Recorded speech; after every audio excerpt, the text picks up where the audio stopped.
Good morning, student. Welcome to physics class. I am Rambhajan Yadav, your physics teacher, and we are going to discuss about the first chapter of the physics, which is the electric charge and field.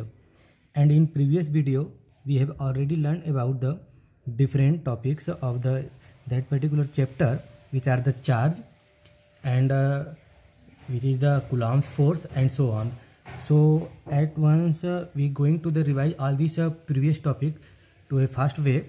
So first of all, we will discuss about the charge. Charge is the basic properties. Okay, student.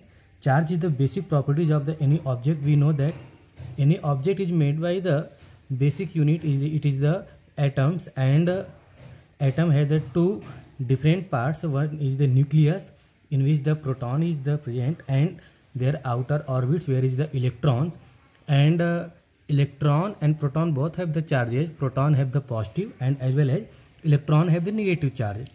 When any object remove electron or gain the electron, in this case object get the two type of charge. In case when object accept the electron, in this case object get the negative charge, and when it remove the electron, then it get the positive charge. So the movement of electron is the fast as compared to proton. That's why all the electricity is the only basically depend upon the charge of electron. So you can say that electron is the elementary charge. And the different properties of the charge we have already discussed, just like the additive properties, quantization, conservation of charge, and so on. Okay, student. And when we are going to the next topic, which is the Coulomb force, and we know very well that the formula of the Coulomb force was the F equal to 1 upon 4 pi epsilon naught Q1 Q2 upon R square.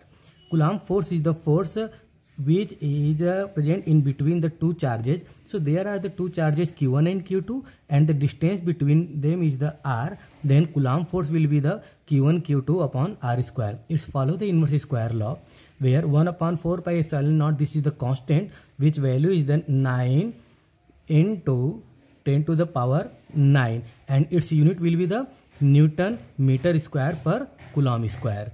Newton meter square per Coulomb square. Okay, student. So this was the constant, and you can compare this formula with the formula of the gravitational force. You know very well that in class 11th we have already learned about the gravitational force. F equal to capital G m1 m2 upon r square, same like that.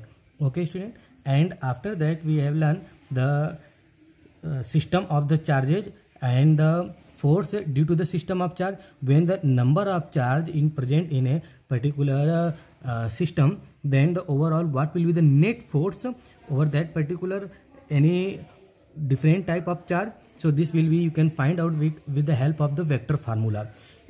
All this topic we have already learned. Okay, student. So in this chapter and in this topic today we will be learn about the very special topic, which is the electric field intensity. Okay, student. So what is the electric field intensity? So electric field intensity is defined as the force experienced by a unit charge at a particular position. This is called the electric field of that particular position. So it is denoted by capital E.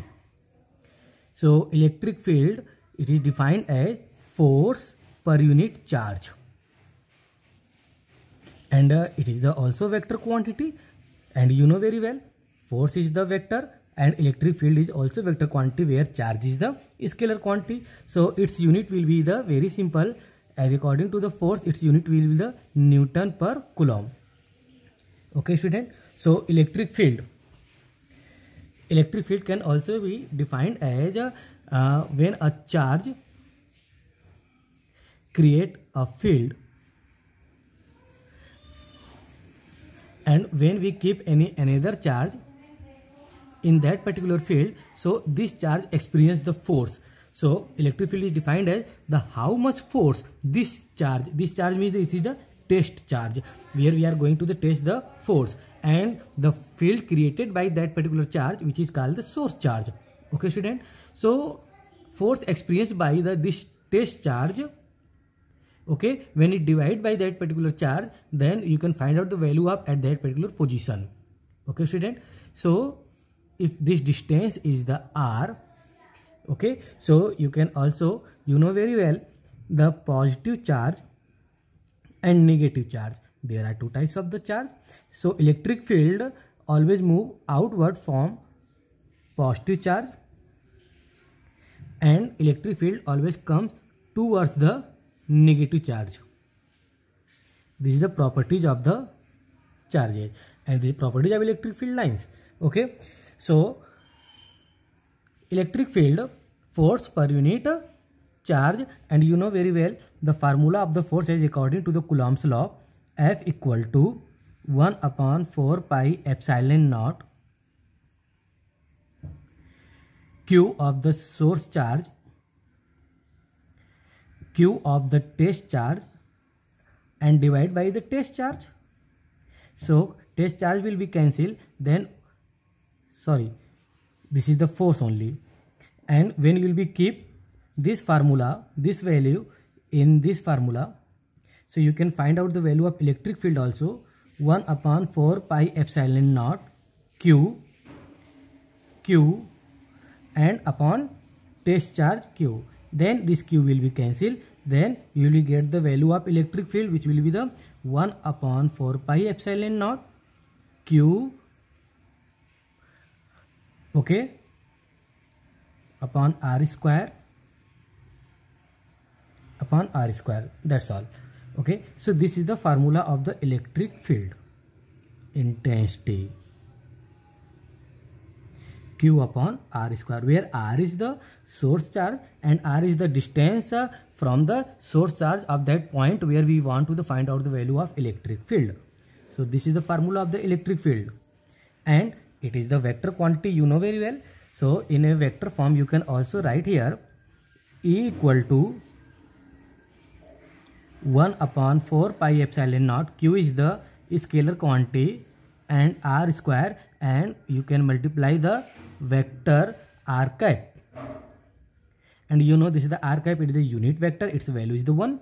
Okay, and the different form of this formula can also write here 1 upon 4 pi epsilon naught Q, and in place of r cap you can write as vector r, then this r square will become to r cube, and all these things we have already learned in class 11 in gravitational chapter.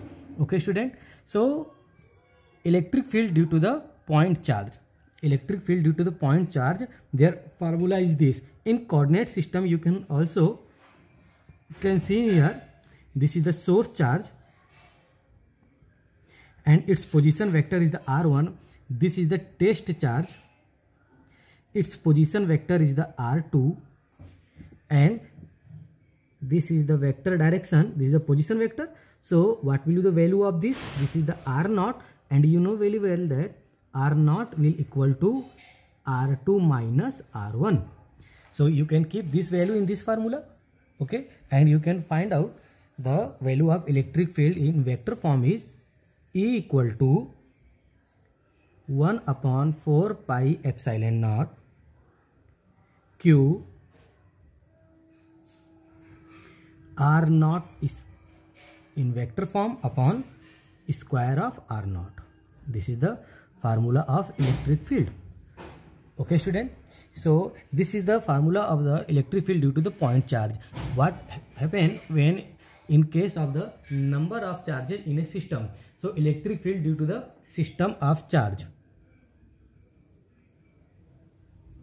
Electric field due to system of charge.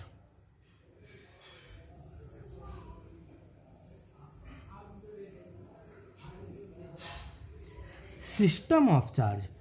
This is very clear that system of charge means a system which have the number of charges. Okay, in a coordinate system, suppose that there are the number of charges q1, q2, q3 and so on. So when you want to find out electric field at any particular position, suppose that this P, then what will be the electric field?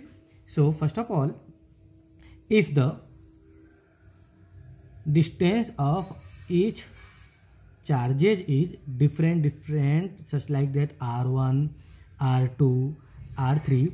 So first of all, you can find out the value of the distance of q1 from this position. Suppose that position of p is the r dash. Okay, so what will the value of this position vector of q1 from p? This will be the very simple, that r dash minus r1, r dash minus r1. This is this position vector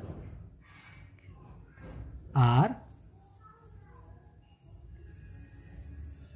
Suppose that this is the r naught, so r naught 1. Okay, student, and same like that, all due to the electric field of all these charges, you can find out the net electric field at that particular position p due to the system of charges will be equal to, this is very clear, that 1 electric field equal to 1 upon 4 pi epsilon naught. This will be the common in all over this particular formula. Okay, so here we can find out q1 upon this distance r naught 1 square plus q2 upon r naught 2 square plus q3 upon r naught 3 square, and so on. Okay, student, so you can find out the net electric field at that particular position, but you must be used in a vector form. With the help of vector formula, you can find out the net electric field at particular point because of all these 3 charges. Okay, this is very clear that, and you have already learned this particular formula in a vector form of the Coulomb's law. Okay, this is also called the superposition law. Okay, student, so this is the formula of the electric field due to the system of charge. So net electric field will be equal to the electric field of 1 plus electric field of 2 plus electric field of 3, and so on at particular point. But it is very important, all this sum will be in vector form, not algebraic form. It will be in a vector form. This is the formula of the net electric field at particular point. Okay, student, so this complete information of the electric field. Okay, and there is no need of to make the notes. At last, the completion of the chapter, we will provide you notes, and it's only for your understanding and for your acknowledgement. Okay, student, so if you have any type of doubt, you can directly contact with me by the that app's Telegram, and if you have any type of the confusion, then you can also write over your notebook, and you can ask me when the school will be open. Thank you, student.